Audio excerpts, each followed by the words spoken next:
So next topic we are going to learn is data representation.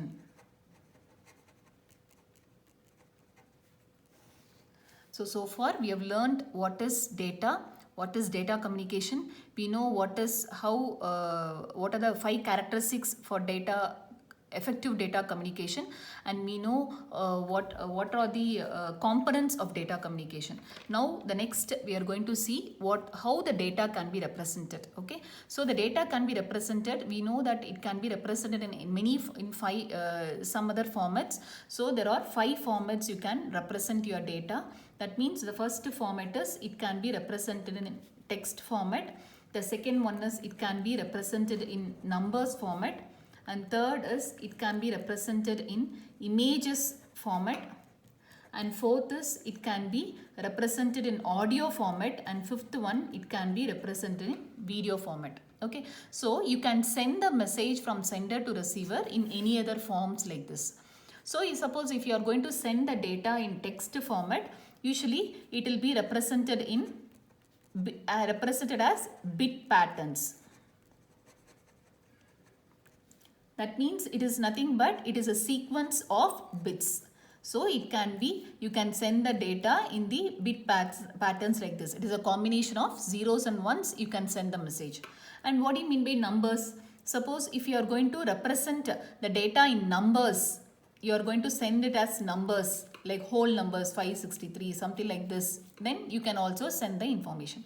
Usually the computer will understand only in binary format. So it will convert these numbers into a bit pattern format and it will store it. Okay. So the next is images. So here also image, we all know you can also send the information as an image in an image format. Image is nothing but it is the matrix of pixels. So if you have an image like this, so it is nothing but you can also represent it internally. The computer will understand this image like this as a sequence of pixels like this, matrix of pixels.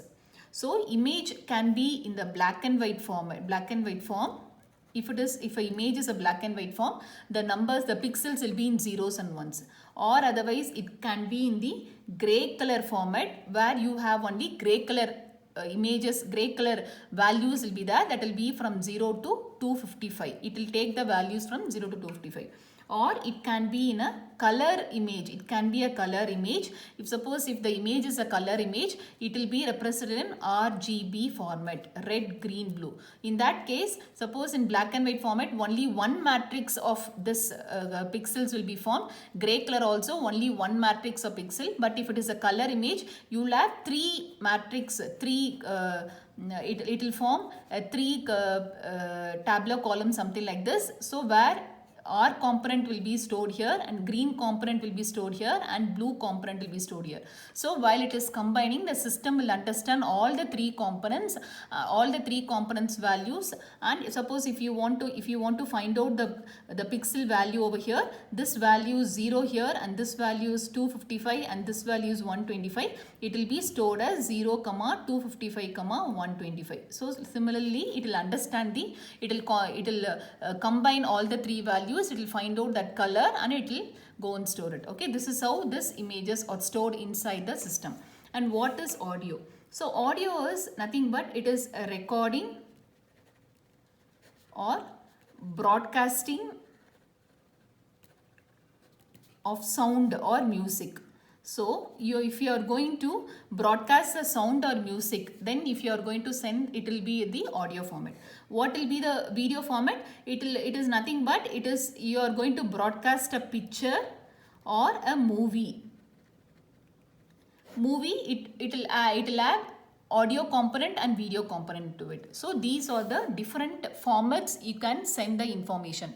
So you can represent the data message in the text format, or you can send the data in numbers format, or you can send it in an images format where you can send the information in black and white image or gray color image or color image. And or otherwise if you want to send the information as an audio format, you can use it, or otherwise in video component also you can use it.